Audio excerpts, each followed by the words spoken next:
श्री बळीराम बानाजी ठावकर, सेवक क्रमांक 899, मुक्काम पोस्ट कान्हारगाव, तालुका जिल्हा भंडारा. माझ्या घरी दिनांक 24 जानेवारी 1979 रोजी मुलगा जन्मास आला. त्याचे दोन्ही डोळे आंधळे व पाय लंगडे असल्याचे लक्षात आले. तो दोन्ही डोळे उघडत नव्हता आणि पायामध्ये अडी होती. बाळंतपणात मुलाचे डोळे आले असावेत म्हणून त्या मुलाकडे 5-6 दिवस आम्ही लक्षच दिले नाही. मुलगा डोळे उघडत नाही म्हणून आम्हाला चिंता लागली. त्याकरता इकडे तिकडे धावपळ करू लागलो. डोंगरगावचे श्री पंचभाई हे कान्हारगावला शिक्षक होते. त्यांना जन्मलेल्या मुलाबद्दल सविस्तर माहिती सांगितली. त्यांनी पंचाक पाहून तुमच्या मुलाचे नाव नी ह्या शब्दाने सुरुवात होणारे ठेवा असे सांगितले. नाव ठेवतेवेळी ब्राह्मणाच्या हस्ते हवन कार्य करून मुलाचे नामकरण केले. त्या दिवशी ब्राह्मणाचे हस्ते हवन कार्य केले तरी मुलाने डोळे उघडले नाहीत. नंतर मी मोहोगावला शक्ती मातेकडे गेलो. तिथे शक्ती उपासक लक्ष्मण बाबा राहतात. त्यांच्याकडे मुलांची आराधना घेऊन गेल्यावर त्यांनी सांगितले की मुलाचा जन्म जोड नक्षत्रामध्ये झालेला आहे म्हणून हा मुलगा आंधळा लंगडा जन्मास आला. त्यांच्याकडून मी त्या मुलाचे उपचार केले. त्यांनी आपल्याजवळील राख दिली व ती 3 दिवस मुलाच्या अंगावर फुंकायला सांगितली. तसेच 7 दिवस 7 रंगाचा पिठाचा दिवा तयार करून तो पाण्यात शांत करावा असे सांगितले. त्यांच्या म्हणण्याप्रमाणे वरील सर्व उपचार करूनही फायदा झाला नाही.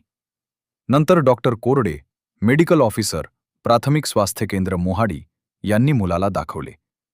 डॉक्टरांनी तपासले व डोळ्याकरता व पोटात घेण्याकरता उच्च प्रतीचे औषध लिहून दिले. मुलाला 2 दिवस औषध देऊनही काहीच फायदा झाला नाही. मुलांच्या डोळ्यांकरता व पायांकरता घरच्या कुलदेवतेसमोर कापूर लावून आराधना केली तरीही फायदा झाला नाही. नंतर एका भगवंताला मानणारे मोरगावचे सेवक श्री ढबाले गुरुजी हे कान्हार गावाला शिक्षक होते. त्यांच्याकडे मी गेलो व त्यांना मुलाबद्दल व आजपर्यंत केलेल्या निरनिराळ्या उपचारांबद्दल सविस्तर माहिती दिली. मी त्यांना घरी घेऊन आलो. मी मुलाकरता तीर्थ देण्याबद्दल त्यांना विनंती केली.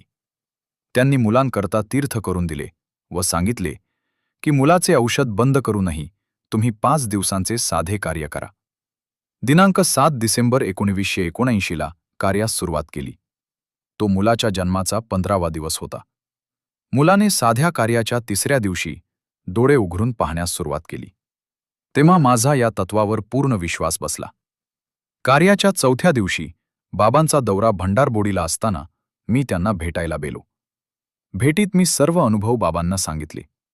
बाबांनी मला योग्य मार्गदर्शन केले आणि बंधनाचे 11 दिवस व 42 दिवस देण्याबद्दल श्री ढबाले गुरुजी यांना बाबांनी आदेश दिला. दिनांक 17 डिसेंबर 1979 ला बंधनाचे 11 दिवस सुरू केले.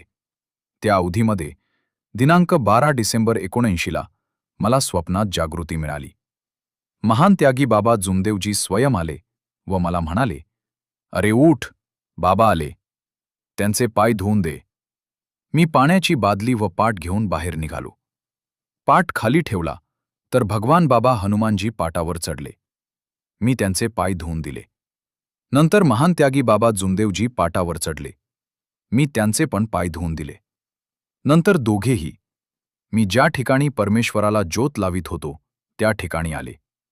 महान त्यागी बाबा जुमदेवजी हे भगवान बाबा हनुमानजींमध्ये विलीन झाले व एकटेच भगवान बाबा हनुमानजी दिसू लागले. मी त्यांच्यासमोर बसलो आहे. तेव्हा बाबा हनुमानजींची मला विचारले, "तुला काय पाहिजे ते माग." मी म्हणालो, "मला सुख शांती पाहिजे. मुलाचे डोळे स्पष्ट उघडून द्या. मुलाचे हातपाय सरळ करून द्या." माझे जमिनीच्या सौद्याबद्दल श्री श्रावणजी ठावकर यांच्याकडे पत्र पाठवले आहे. त्याचे उत्तर अजून मिळाले नाही. त्यामुळे मी फार चिंतेत आहे. माझी नोकरी पंचायत समिती मोहाडी येथे आहे. रात्रीची ड्युटी आहे. ती बदलवून मला रेग्युलर चपराशामध्ये नोकरी मिळवून द्या. हे माझे भाग्य ऐकल्यावर बाबा हनुमानजी म्हणाले, "ठीक आहे.